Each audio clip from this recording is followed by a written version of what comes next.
Hi y'all, Jeff here with the Idiot Car Guys. And as you can see, we're standing next to this 300 SE. This car has been it has been a nightmare. I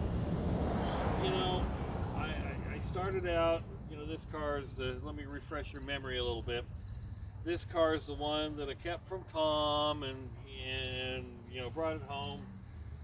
Hard start issue when it was cold, got that resolved. Then it became a hard start when it was hot. Okay, then I worked on that. I can go through the list of things, short of basically redoing the entire engine compartment. Just kidding, but it started out this thing here. Had the replace the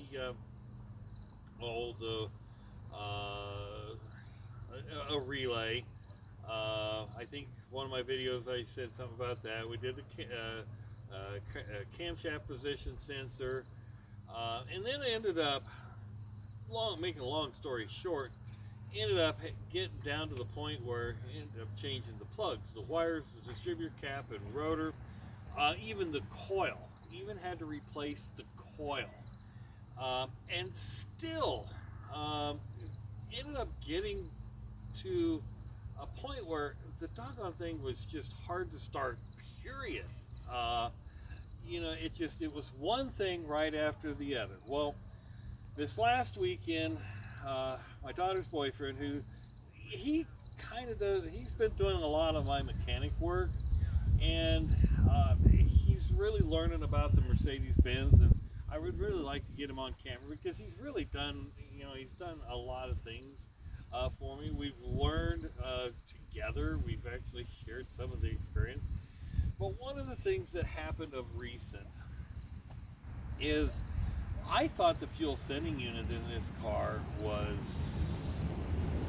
fine, maybe, or I thought at one point maybe I had gas stolen, and so I went to the gas station with the gas can and got more gas and put more gas in the tank, and I kept putting gas in it, and then the next thing you know, I'm coming home and I got more, I put some gas in it, and it flowed back, it came back out at me, and I thought, well, shoot, the tank is full.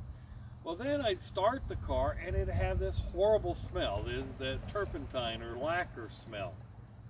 And I knew then that was an issue.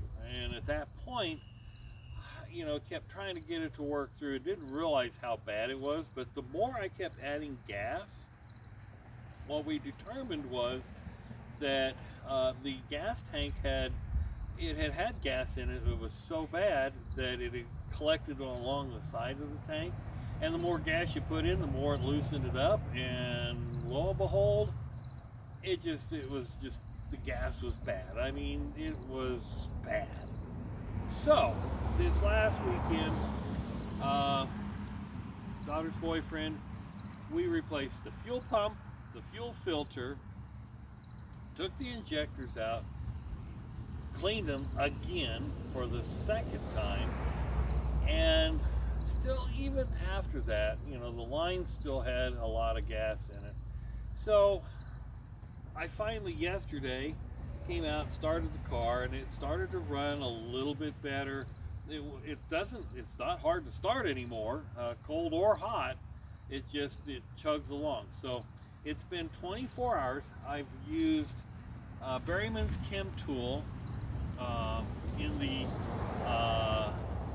gas tank. We use that to clean it, and then I went and got an octane booster, even though I've been putting 91 octane premium in it, and another injector cleaner, and ran that through, and actually drove the car yesterday for the first time in probably a month and a half, and it finally started working some of it out. But now it's been 24 hours. Actually, it's been a little more than 24 hours. I want to start the car, and let's see what it does after sitting overnight. Let's see how she starts, and if she still labors around.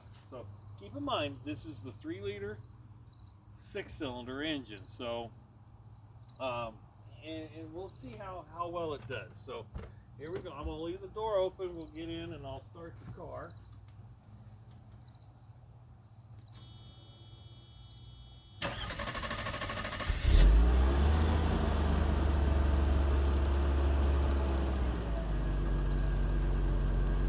Okay, so after 24 hours of sitting, this car actually is back to where it runs very, very well. Now, here's the problem that I think I'm going to have. I'm afraid that if I add more gas in it, because of the fact that, right now the gas gauge is sitting just over a quarter of a tank. If I add more gas in it, I'm going to activate what's in that lining again. So I'm going to have to continue to add, chemicals in order to get it out of the lining of the tank. Because that lacquer or turpentine or whatever whatever you call it, it's got to work its way through. But if it's along the lining of the tank, we're still going to have some issues. Should I have pulled the tank? Probably should have, but it just seemed like that was just going to be too much work. But I'm very impressed. 24 hours, a little over 24 hours later, the car starts. Didn't really puff any smoke. It's actually it's idling very smooth. This could now be a daily driver. I think we've got everything licked on this thing. Now, the next question would be, am I going to sell it? I'm throwing that idea around. The only thing I have left to do is pull the instrument cluster and rebuild the speedometer on it. I have the gear set for that. It's one of those, it'll be one of the cold weather, cold evening deals that I could do that. Do I want to sell it? I don't know. There's a few things that I want. I do want an R107. I've got the R129 in the garage that I need to continue to, troubleshoot, which that's another story in itself. It now has it's rough idle, and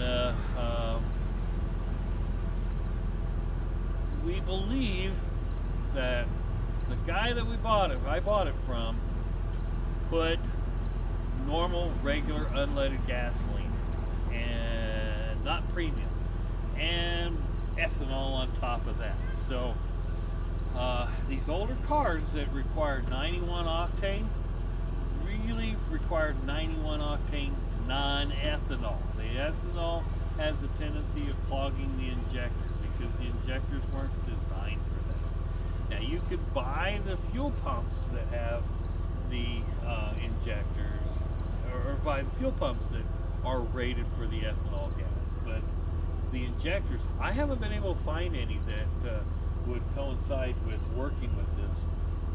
Quite frankly, the injectors for this are about $40 a piece, so that's kind of sometimes not in the budget. So taking them out and cleaning them, soaking them, and putting them back in, and they're sealed, so they're actually working. So,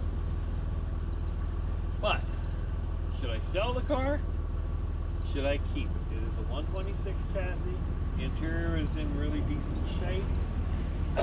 Needs a couple little bushings in the suspension, but I'm gonna let y'all decide. But here it is, 1989 300 SE. She actually starts, runs, and now drives like it should after many, many months of working with it. Y'all, thanks for watching. Please share with your friends. I'll do one last drive video of this vehicle out on the highway, and then y'all decide whether I keep it or sell it. Thanks for watching.